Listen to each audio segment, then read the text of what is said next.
नमस्कार सर्वांना, मी रंजना पाटील माझ्या चॅनलमध्ये आपले स्वागत करते।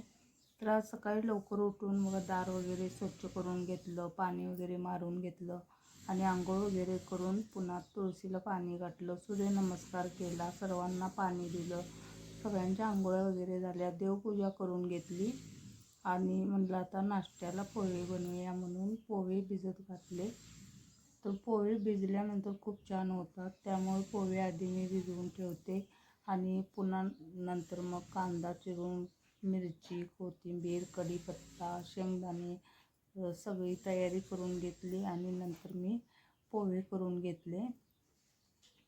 तर पोहे करून घेतल्यानंतर मग पहिल्यांदा मी स्वामींना नैवेद्य दाखवते। पोहे तयार झाले आणि पोहे तयार झाल्यानंतर पुन्हा स्वामींना नैवेद्य दाखवून घेतला आणि स्वामींना नैवेद्य दाखवून झाल्यानंतर स्वामींनी पोहे ग्रहण केले आणि नंतर मग सर्वांनाही पोहे दिले। सर्वांनाही खूप आवडले पोहे।